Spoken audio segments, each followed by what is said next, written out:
One simple warning అందరికీ ఇస్తుంది, ముఖ్యంగా రెడ్ శాండర్స్ అందరికీ కూడా. రెడ్ శాండర్స్ని ఎవరైతే సపోర్ట్ చేస్తున్నారో, మీరు స్మగ్లర్స్ కావచ్చు, కొట్టేసే వాళ్ళు కావచ్చు, కింగ్ పిన్స్ కావచ్చు, it's a very firm warning to you all.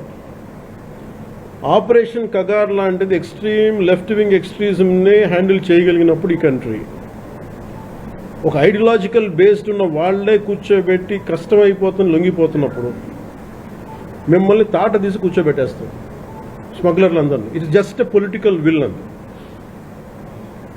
మీరు కనుక ఇదే పనిగా చేస్తే 6 to 9 months ఆర్ 1 year అదే పని ఆపరేషన్ పెడతాం మీ అందరికీ.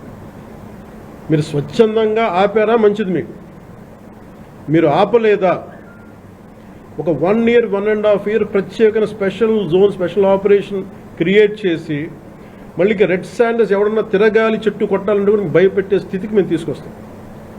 మేజర్ మీకు ఒక యాక్ట్ ఉంది, ఎవరన్నా సరే రెడ్ శాండర్స్ చెట్లు కొడితే వాళ్ళ ఆస్తులను కూడా సీజ్ చేయొచ్చు. ఆ అమెండ్మెంట్ ఆల్రెడీ చేస్తుంది ఫారెస్ట్ యాక్ట్లో.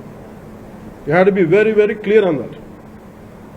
సో ప్రభుత్వం ఇంకా ఆలోచిస్తూ ఉంది, తటపాయిస్తుంది. ఇంకా ఆ తటపాయింపులు లేవు.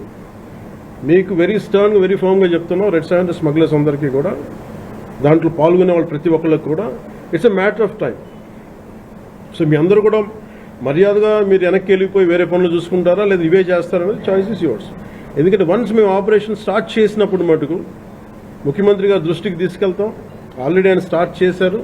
ఇవన్నీ కాకుండా మేము బోల్డ్గా నరికేస్తాం, మమ్మల్ని ఎవరు ఆపర్ ఏం చేయరంటే ఇది ఒక ఎన్డీఏ గవర్నమెంట్, గుర్తుపెట్టుకోండి. It's a tough government.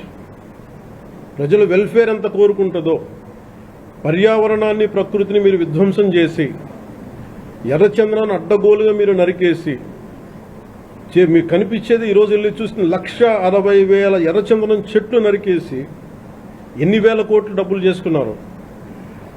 ఎవరిని మేము వదలం. ఇది మేము ఛాలెంజ్గా మీరు తీసుకొని మీరు చేస్తారంటే సంతోషంగా తీసుకోండి. ఆ కాన్సిక్వెన్స్ మీరు ఫేస్ చేద్దరు. ఇది చెప్పడానికి మీ అందరికీ, పాత్రికేయ సోదరులందరికీ తెలియజేస్తాం. Thank you sir. జై హింద్.